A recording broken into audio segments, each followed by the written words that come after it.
Narain. Okay. So we got Taylor Narain here on InDepth with PlusNTrust. I appreciate you being on here today. I think we were working Thank up you. past few weeks. We were trying to make this happen. So I appreciate you taking some time out and Yeah. speaking with us today. Yeah. I'm glad to be here. So I guess we can we you just released two recent singles, Neo, I Mhm. believe, and The Funk. Yeah. Talk about those and how um, what inspired those records to come out and like why now, and are we anticipating anything to come? Okay. Yeah. The funk. I released that one first, so I'll talk about that one first. But um, the funk was like, I mean, all my music is like super raw. So I literally was in a funk, and like I was outside on because I'm visiting my mom right now, and I'm transitioning into this nomadic lifestyle. So it's been kind of a little shaky, just not knowing. It's the first time doing this. So I did it one other time. I lived in a camper with a friend, but it was like more stable. Like we had a friend's house to stay at outside, like so. But Okay. I'm trying to figure this out, and I'm just like in a funk. And so like I literally, it was raining, everything. It was raining outside.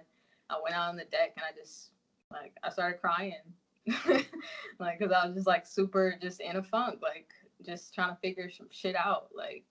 And that song just came like Alexander 12, my producer. He was making a beat outside while it was raining, and I just went out there. I had some ice cream on some like real sad girl shit. I just had like a pint of ice cream, and I was just like, bruh, like Hey, I feel this beat, like, and I just started be writing to be it. like that sometimes. Yep. Yeah, yeah, and that's how that song came. Like I came up with I just started going in on the verse, like just came to me, and then I made the hook after, and I And released I it like 2 weeks later. and I hate to not to interrupt you, but I feel like a lot of your music is based on how you feel and maybe what type of mood you're in. That's Mm-hmm. what the type of vibe I get from your music. And how would you describe you like? Would you because you rap like I think you rap pretty well. And you also sing. You have a lot of melodies in your songs as well. How would you describe what type of music? Like if somebody were to ask you, what type of music do you make? What would you say? I, just like people have a hard time putting me in a box, I do too. Shit, I don't know. Like it's just vibes. Yeah, just how you're It's just feeling. vibes. It's all my vibration. Like you said, it's like if I feel like fuck you, then I'll Yeah. probably make a song that's like, yeah, fuck these niggas, fuck these bitches, like. And if I'm Hey, be like, sad, I'll probably be like, we can't fake the fuck. Like yeah, it's just vibes. Like whatever I'm feeling, that's what I make. If I want to make a alternative rock song, I'm gonna make an alternative rock song. Like period. If I want to make a no, rap song, I'm gonna make a rap song. If I want to make an R&B, I'm gonna make R&B. It's yeah. whatever I want to So do. So what do you enjoy most? Do you like when you get your bars off? Do you like, when you get your melodies off? What do you prefer? Or just depends again how you feel, how you feeling. Yeah, it depends on how I feel, but I'm not gonna say I just started rapping, but like I just started showcasing that to the world. But I mean, I've been singing since I was little, so I think I'm kind of used to the singing part of myself. Okay. So right now, I like when I rap. Like when I get something off, I'll be like, bro, like this shit right here, like it's golden. Like I gotta put this Yeah, out right now. It could be yeah, like it could be like one verse, and I'm just like, bro, I gotta put it out because like it's so fresh and new to me that like yeah. So yeah. I would say rapping right now is my favorite, but I've always loved singing. Okay. And was there any strategy behind you releasing these two singles? I know you mentioned briefly when we were messaging back and forth. You said you have a project coming up Mm-hmm. next month. Was any strategy just want to get those out? Will those be on the Oh no, project or always beyond that? strategic, always strategic. I can't say I've ever just like made a song. It's like, yeah, just put that shit out. Like, it's always, it must be like the Sag slash Virgo in me. Like, I'm like very Yeah. like methodical, like or melodical or whatever you call it, method. Like, I have to Yeah. have a method to everything. Like, it has to be like, oh, I'm doing this because this. So Yeah. yeah, there was definitely strategy. Like, um, the project is gonna come out on my birthday, which I don't want to say what date it is, but it's in Okay. December. But the Okay. singles that I have out now are pretty much like the funk, Neo, and then I got another song coming out tomorrow. Okay. With my duo Alexander 12. We're coming out. It's our first break.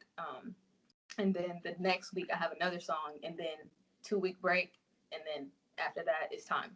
So Okay. oh, It is all good. We can cut that part out. But okay. what is it? Oh, yeah, I wanted to touch back on a little bit with I guess not to go back too far, but from what I've seen from SoundCloud, you started releasing music in 2017. Is that when you began like creating music? I'm sure you always had an interest in music far before that. 2017. Yeah, that was my first time. No. Because you featured, because I wanted to also touch on Alexander 12 because I'm a fan of his as well. You guys do a lot of work together. You've been on his records and he's been on yours. Yeah. Produces for you as well. And I also see that you got a production from Tabby Montel, which I'm a fan of as well. So Oh, just really? talk about just talk about how like you I guess got initiated whenever you started making music and how it gradually got to where it is now. Yeah. Yeah. I just released that because I really liked it, and I will say that was probably a song that I released. It was just like put that out there. That probably that one, but I actually have 2 songs that I released before that, but they're Mm, private. They're private on SoundCloud okay. because Okay. I was so young. Like they're dope as fuck. Like if I went back and sung them right now, like they would go. But like my Yeah. voice is just so little, and but I actually have 2 tracks that I released before that. But I started making music when I was like 14, 15. Like I started writing poetry when I was 14. And Okay. then 15, I started trying to turn them into songs, like take my poems and turn them into songs, like put melodies to them. And then, Mm. yeah, at 'Cause you 16, do, not to interrupt you, but you do have like a spoken word, like you're getting poetry, kind of like poetry type vibe yep, as well. because that's where I started. So I like to, um, they're my friends. Like those parts of myself are a part of me. So I don't want to leave them behind. So I bring my poetry into what I'm doing now. It's a Yeah. lot less, but it's there definitely. And most of those songs, there are a lot of songs that I've put out that started out of as poems, but they Okay. sound like legit songs to y'all. You know what I'm saying? But it was a poem that I Wow. wrote. But I started doing that, and then 2016 I met at 2016. Yeah, 2016 I met Alexander um, at like a house show. He was performing, and Is he from um, your area as well? he's from Nashville. Okay. So he's from Nashville. I think, well, not shortly after, but like 2 years later, we started dating, and he introduced me to his friend Tv, and then from Mm, there, like we all just kind of were that's like three cool. peas in a pod, like so. Yeah. We did everything together, like yeah, whatever it was always just us three. It was never like anybody else. Well, I can remember like maybe 2 other friends that he introduced me to, but other than that, it was just Tv because him and Tv are like this, so Mm.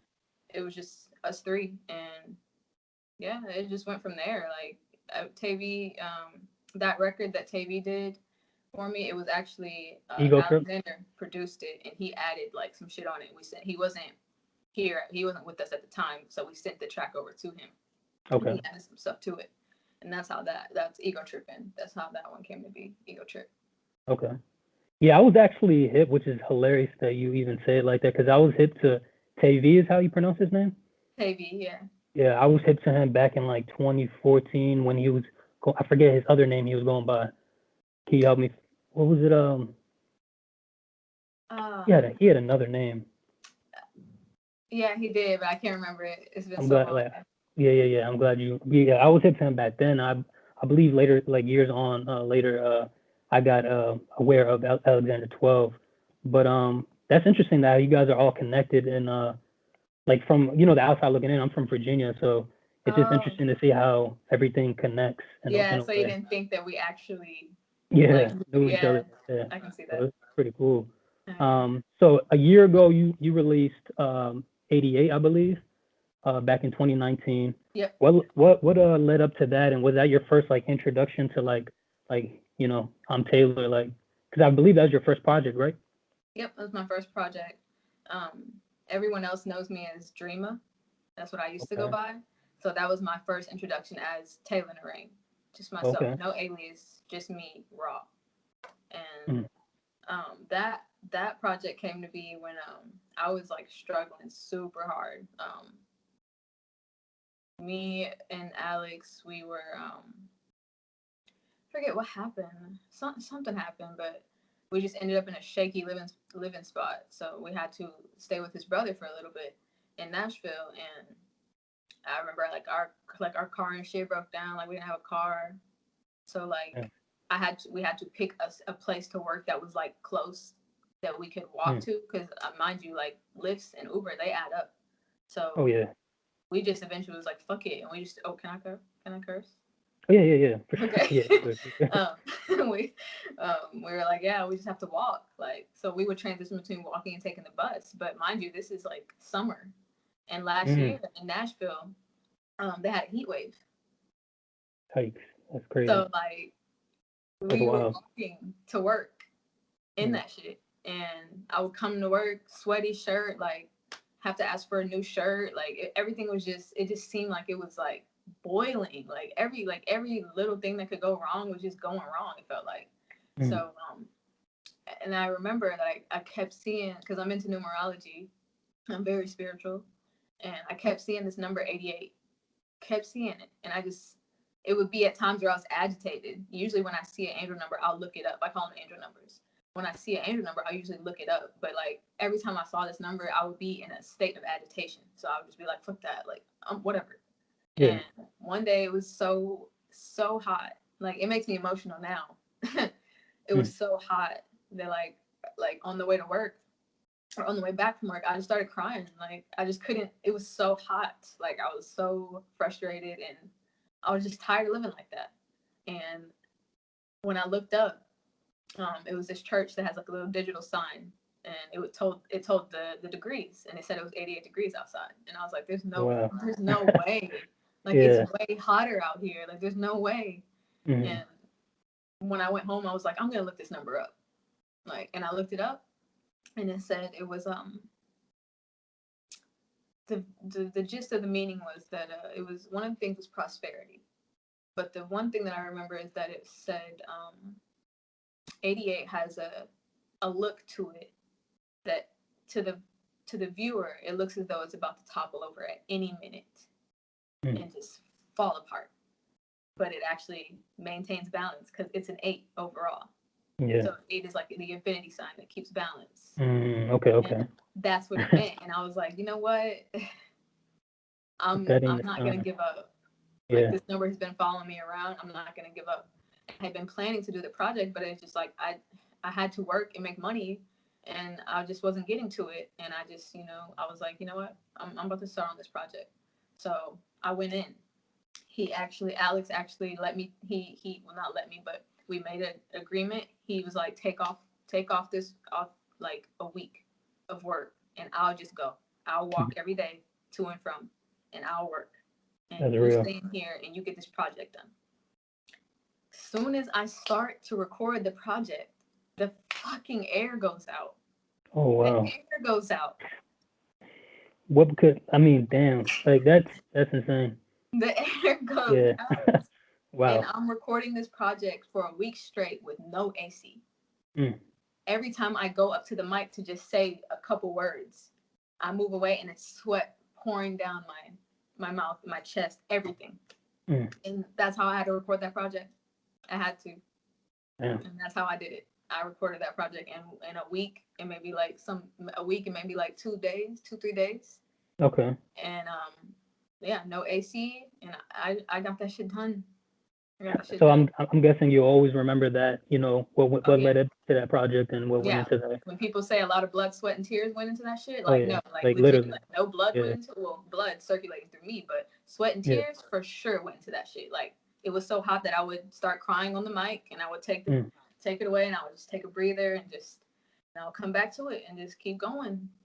But you got it done though, and Oh yeah, it released and it started the journey of what's coming right now. it did. And so this year, fast forward a little bit, you released Six Sad World, which was another EP.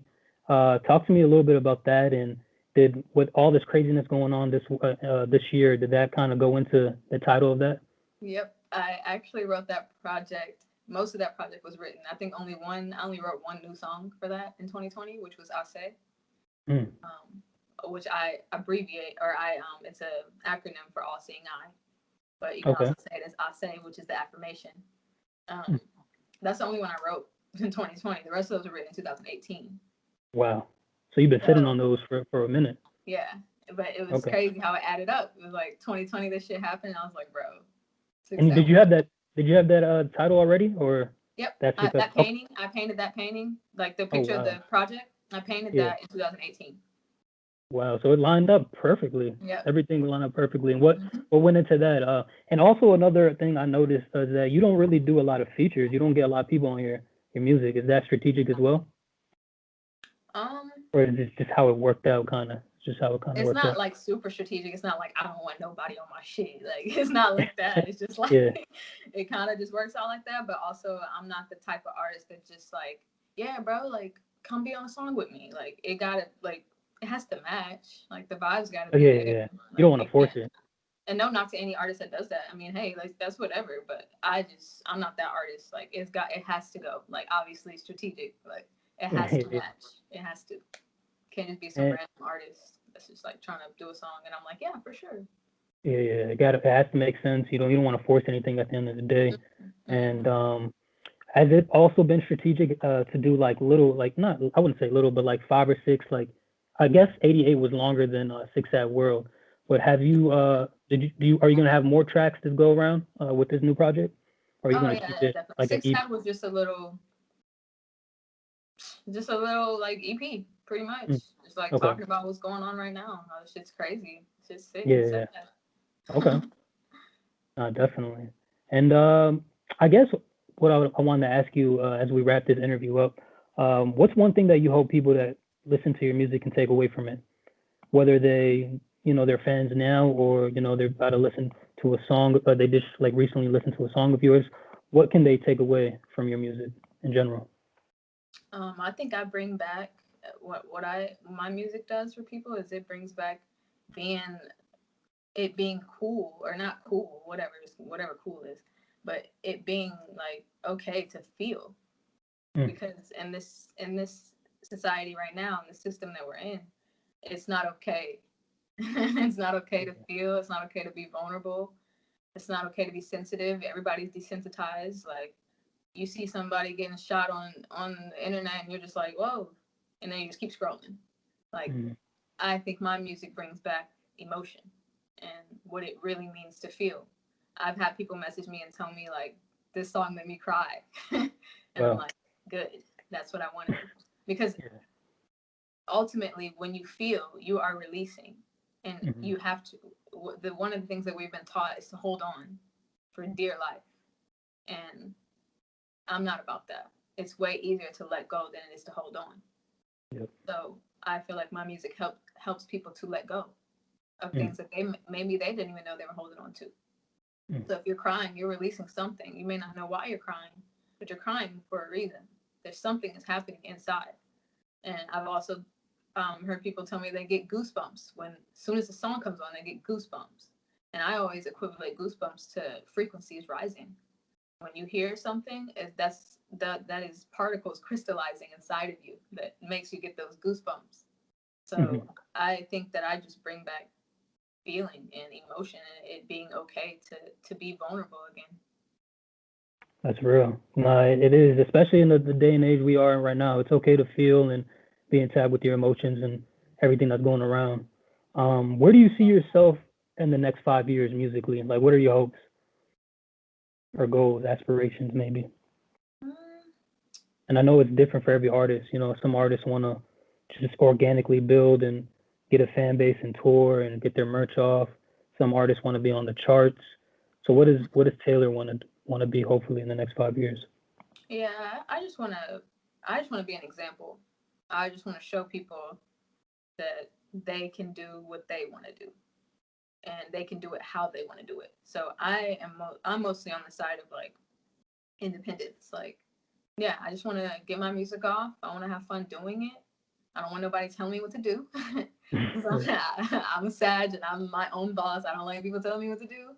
I can Okay. take direction very well, but I rather tell my own self what to do. I feel like I have my best interest, and Yeah. no one else. I do.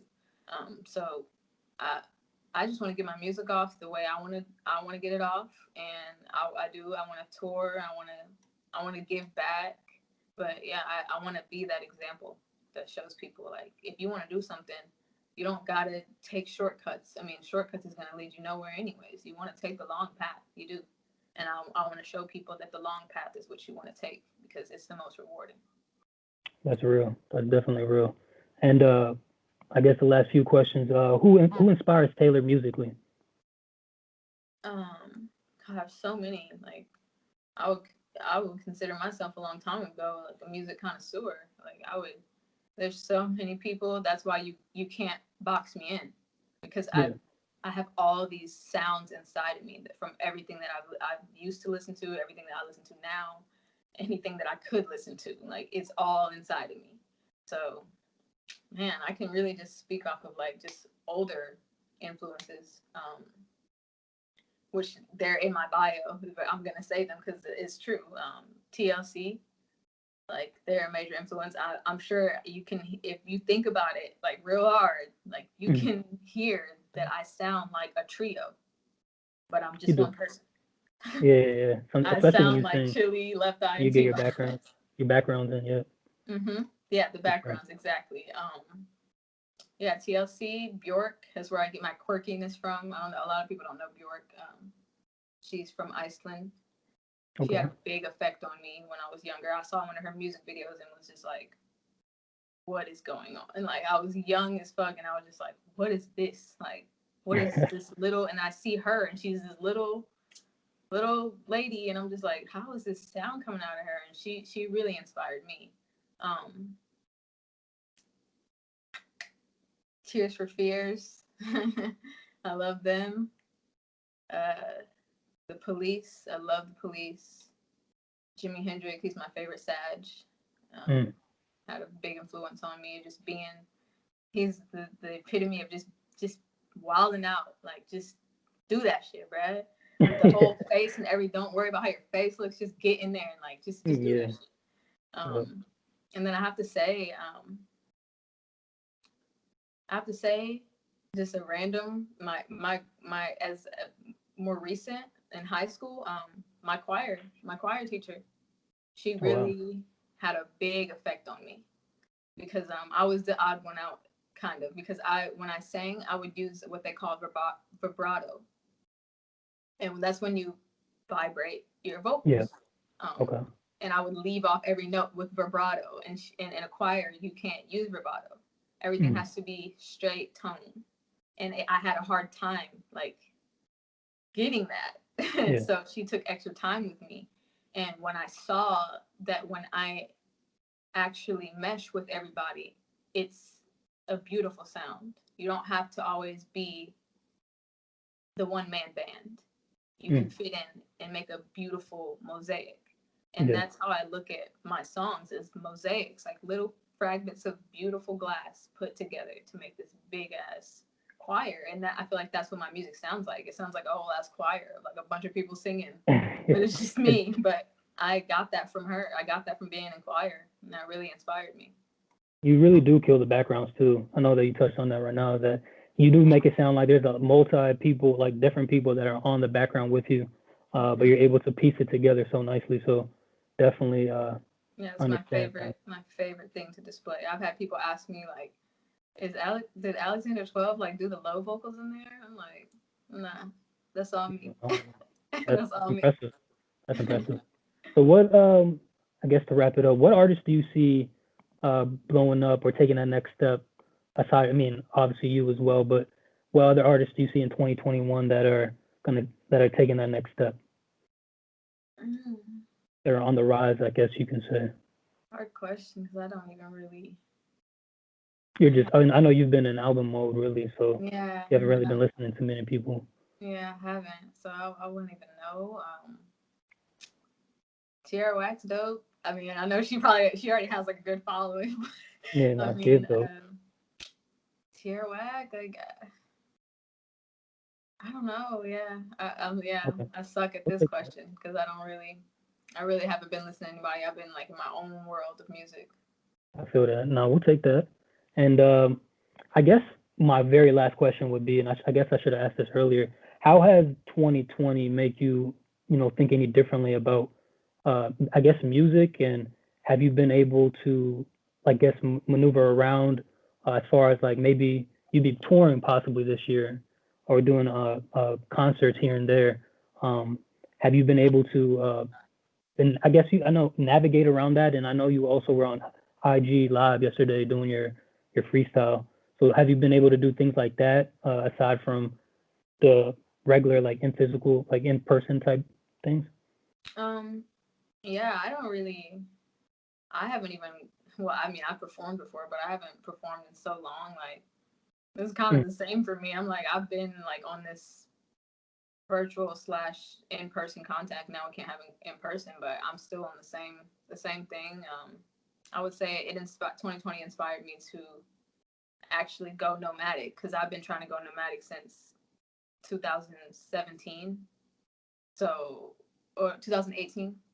I've been trying to do that since then. So, I mean, it inspired me to actually start it now because I don't need to stay in a place. I mean, it's getting more taboo to even be in yeah, like a home or anything. Like people are trying to get out there and really make some shit happen. And I've been trying to do that since 2018, but I've just felt like, I mean, but I have to have an apartment. Like I got to have a job. And 2020 has made it that much easier for me to be like, you know what? No, I don't need this. Like I said before, I don't need this. I just got pulled back into it. But that's it. Like I've been trying to get this camper and I'm going to use that to tour pretty mm, much, and travel at the same time. Just two birds, one stone. Like I'll go where I want to go. I'll book shows wherever I am. I'll do the show and then I'll head out to the next place. So yeah, it has inspired me to really start on achieving that. yeah. That's real. That's I guess a good perspective to have and take away from this year. But I really appreciate you joining us today or me today Yeah. on Plus and Trust in depth. Definitely look forward to everything that's coming out with you, especially next month with the I guess you can call it an EP album. I don't know what you want to call It's an album. It'll it. probably be Album. like my Okay, debut. okay, a debut, and really looking forward to that. And we'll be in touch. Appreciate it. Thank you for having me. Peace. Thank you. All right.